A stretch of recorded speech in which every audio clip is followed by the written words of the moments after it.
guys, what's up? It is Sam and we are live at a comedy club about to interview comedian Eric Johnston. We're going to find out about his comedy special, which is coming to Hamilton in May. Plus, rumor has it, he's a dancer. All that and more right here on The Quick Six.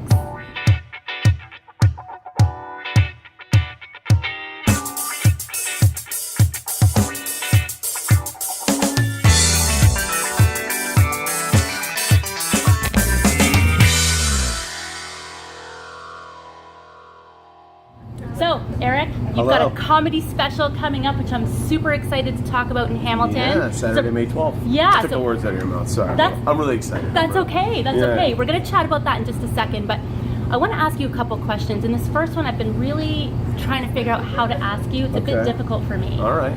So, what was it like to be a testicle? I just want to know. Yeah, so I recently played a testicle on TV for Testicular Cancer Canada. I never thought I'd play a testicle, but here we are, Canadian entertainment. I take any gig that comes my way. And I was actually, it's a hilarious spot, but it's got a great message for Testicular Cancer Canada. So, I mean, it's great. It's getting shared all over the internet. People are like, oh, you're that testicle guy. And I'm like, well, I'm more than just a testicle. Come on. He's a little bit more. A little bit more. A little bit more. A little bit more. Let's take a look. Anyway, we should ask for a fade. Chicks dig fades. Yeah, they do. But not too short this time, okay? Well,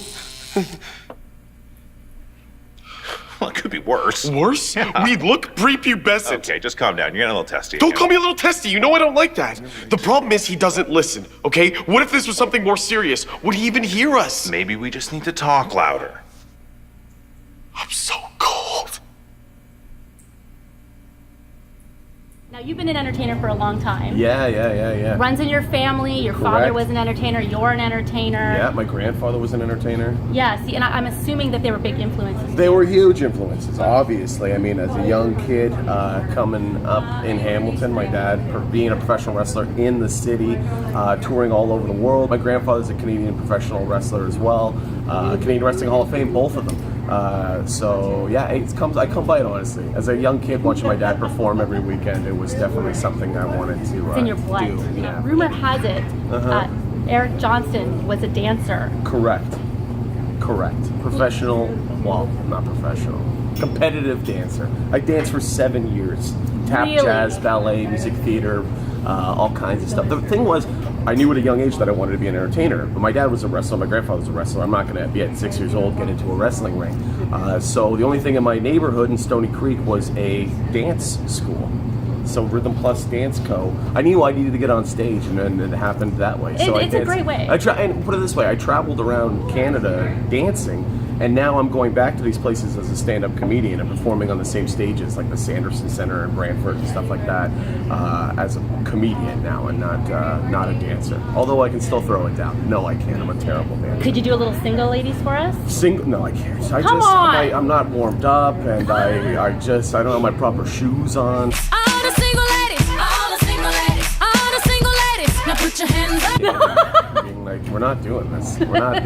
So, for a young comedian growing up, what advice do you have for young comedians? Because this is a hard business to make people laugh. I think, the cliche thing is, well, just do it. You got to just do it. And that's true. You have to do it. You have to get on stage and you have to perform for the first time and for every time. I tell people it's like a roller coaster. The first time you do it, you're terrified. The second you get off the roller coaster, all you want to do is get back on the roller coaster. And then you stay with it. It's something you got to do all the time. It's called show business for a reason. That's true. Because it's a business and you have to treat it as such and treat it as if you were an entrepreneur, but your business is not like a mop, like the new age mop. Yeah. It's yourself and your brand and your story. You're selling your story to the people. So that's the way I look at it, and it's working for me. So how do you write? So if you're going to write jokes, do you go away into a cabin in the forest? How do you do I've that? actually never written down anything in my life. I write down ideas, but that's a lie. I write down ideas and premises, bullet points in my phone, and then I just take it on stage and I work it out in front of an audience. That's my ways of doing it. Some guys have to write down every word for word, punctuation and timing and breaks and stuff. I'm not like that. I'm a storyteller, so I just tell stories once, and then where it got laughs, and then I add to that and just keep at it. It's like making a, recipe of something. That's incredible. But you're also incredible at impressions. Yeah, I do a lot of, not celebrity impressions, but I do a lot of voices. Give me a sample. No. I thought you did like this a is- mean De Niro. Oh, I could do this is the only celebrity impression I do. Ready? Here we go. That's it. Hey, It's that's just pretty my good. face. I don't say anything. Well, it's still But great. I used it in one of my headshots recently. We'll pull to right now. I love that actually. Yeah, right? So this comedy special, this is a dream for you. This is Yeah. something that you've worked hard for. It's happening in Hamilton, and you have 2 tapings. Tell me a little bit about this and how it came to be. So this is just, people are asking what is it? I go, it's a celebration, really. I've been working for the last 8 years full-time as a stand-up, traveled hundreds of thousands of kilometers, performed for hundreds of thousands of people, and I, like just this year alone, 2018, I've already traveled 8,000 kilometers doing stand-up comedy. I was in Montreal for 4 weekends back and forth. So it's just like a celebration of it coming together. It's a lot of years of hard work, and I'm just gonna throw it all out there, and we'll see where it goes. And how do people get tickets? So tickets, you can go to the zoetic.ca, go to their event page. It's called Eric Johnston No Bull. You cannot miss it. It's a picture of me with bull horns like this, and there's smoke coming out of my nose. I love Great that picture. shot. Let's Great cut shot. to it Yeah, right now. This is. Hey! And that's what the poster looks like. Wow, I love we're it. good at the snap and Yeah, photo. and more details? More details Right down below. Get below. your tickets. Right now there's a VIP ticket sale. You get to save $20 per ticket for your VIP section. There you go. So You heard it first right here. Right here. On the Quick 6. Quick 6.